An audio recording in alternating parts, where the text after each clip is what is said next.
Odisha plus खबर ही गंभारिया पंचायत रे नुआ ओडिशार पंचायत स्तरीय सचेतनता शिविर अनुष्ठित। बामनघाटी उपखंड बहलदा ब्लॉक गंभारिया पंचायतर परिसर में नुआ ओडिशा कार्यक्रम पंचायत स्तरीय सचेतनता शिविर सभापति पंचायत सरपंच बैदेही हांसदाह अध्यक्षतार अनुष्ठित हो जाइछि।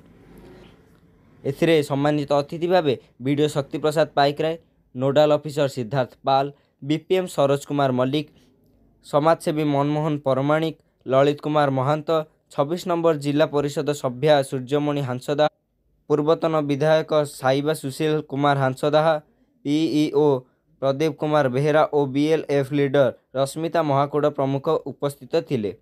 सभा प्रारंभ पूर्व दासकाठिया दल आम सरकार को विभिन्न उन्नतिमूलक कार्य संपर्क में लोकमानंको सचेतन कलापर अतिथिगण को पुष्पगुच्छ और उत्तरीय दे सम्मानित करा जायतिला। एहा परे श्री जगन्नाथଙ୍କ फोटोचित्र रे अतिथिगण प्रदीप प्रज्वलन करथिले। तत्परे अतिथिगण नवीन सरकारଙ୍କର विभिन्न योजना विषय लोकमानंको अवगत कराइथिले।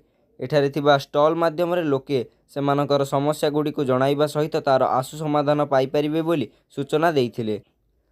उक्त भव्य कार्यक्रम रे ओडिशार प्रति पंचायतर उन्नतिर पुस्तिका उन्मोचित हेबा परे एलसीडी वीडियो माध्यम रे एहार छवि को प्रदर्शित करा जायतिला।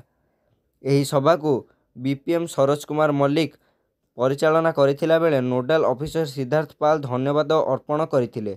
उक्त सभारे गंभारिया ग्रामवासी वृंद, आशाकर्मी, अंगनवाड़ी कर्मी, स्वास्थ्यकर्मी तथा विभिन्न लाइन रो आसीथिबा ऑफिसरगण जोग देइथिले। सभा शेष में सांस्कृतिक कार्यक्रम परिवेषण होइथिला। रायरंगपुर श्यामलंदु परिडांक रिपोर्ट, ओडिशा प्लस।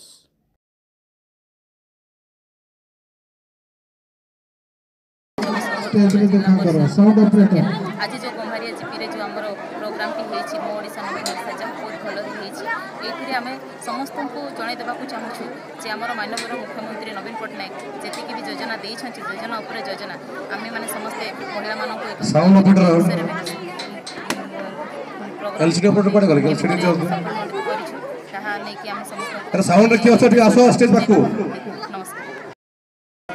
ग्राम पंचायत ओडिशा नवीन ओडिशा सचेतनात्मक कार्यक्रम में भाग नहीं मिशन शक्ति डिपार्टमेंट तरफ विभिन्न उन्नयनमूलक जो कार्य जे 3 लाख 5 लाख ऋण संपूर्ण एसएचजी माँ मान जोगे दी स्कूटी योजना लक्षे टंकार फ्री माने सुध फ्री जोगे दि जाऊँ सहित अन्य स्किल डेवलपमेंट प्रोग्राम और मो बस ये सब कार्यक्रम ओडिशा सरकार माध्यम आम पंचायत समिति में जोगे दि जाऊँ।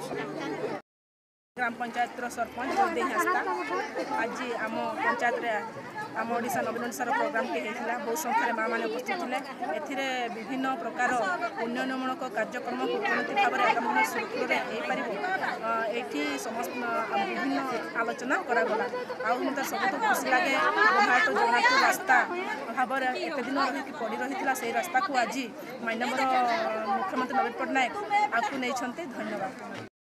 जो पंचायत सचेतन शिविर को माननीय मुख्यमंत्री जो अभिनव प्रयास से गोटे मंच में समस्त लाइन विभाग विषय को धन्यवाद।